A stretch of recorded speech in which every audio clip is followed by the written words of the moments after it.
Hello बच्चों, let's see this question and here this question से explain briefly the power and function of the Supreme Court. Question आपसे बोल रहा है कि सुप्रीम कोर्ट के पावर और फंक्शन को बताइए, मतलब उसकी शक्तियाँ और कार्य बताने हैं आपको। इस क्वेश्चन को ऐसे भी पूछा जा सकता है, discuss the jurisdiction of the Supreme court. Supreme Court के पास में कौन कौन से अधिकार क्षेत्र हैं, कौन कौन से जुरिसडिक्शन है वो बताइए। सिंपल सी बात है, पावर और फंक्शन है यहाँ पर भी। Right a short note on the appellate jurisdiction of the Supreme court. Supreme court का जो अपीलिएट जुरिसडिक्शन होता है उसके ऊपर एक शॉर्ट नोट लिखिए। तो थर्ड क्वेश्चन तो हम कह सकते हैं काफ़ी अलग है, बट स्टिल आंसर देखते हैं। क्वेश्चन का हमारा की कॉन्सेप्ट है power and function of judiciary. हम यहाँ पे जुडिशरी के फंक्शन को देखेंगे, पावर को देखेंगे। सबसे पहली पावर क्या है? It resolve the dispute between the central and state government, between government and the citizen.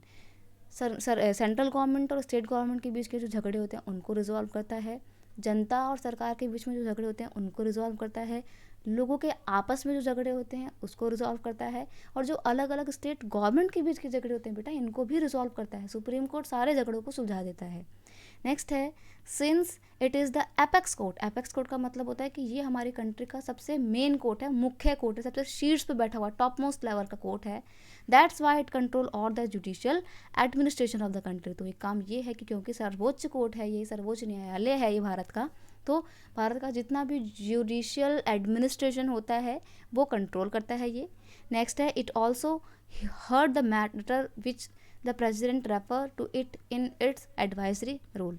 यानी कि ये उन मुद्दों के ऊपर भी अपनी राय देता है जिनको प्रेसिडेंट बोलते हैं कि सुप्रीम कोर्ट आप इसके ऊपर अपनी एडवाइस दीजिए। तो उन एडवाइस, उस पर्टिकुलर केस को स्टडी करके, उस पर्टिकुलर मैटर को जांच कर ये उस पर भी अपना एडवाइस करता है। तो ये भी काम होता है सुप्रीम कोर्ट का।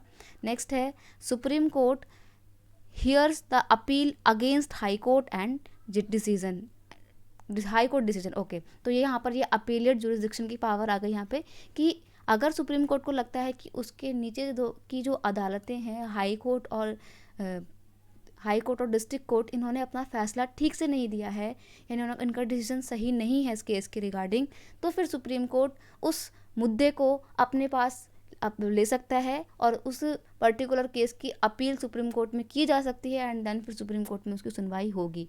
अब देखिए, मान लीजिए सुप्रीम कोर्ट ने जो भी डिसीजन दिया है, फिर अगर आपको भले ही हाई कोर्ट का डिसीजन पसंद आ रहा हो कि भैया सुप्रीम कोर्ट का तो और ज़्यादा हार्श है, हाई कोर्ट का ही मान लेते, तो आप मान नहीं सकते हैं। फिर अगर सुप्रीम कोर्ट ने जो बोला है वो ही मानना पड़ेगा। तो उसका मतलब ये है कि एक पावर सुप्रीम कोर्ट की ये भी है कि decision taken by the Supreme Court are the final decision and everyone had to obey them। सबको उसकी बात माननी पड़ती है और इसके द्वारा लिए हुए डिसीजन फाइनल होते हैं। तो ये पावर थी सुप्रीम कोर्ट की।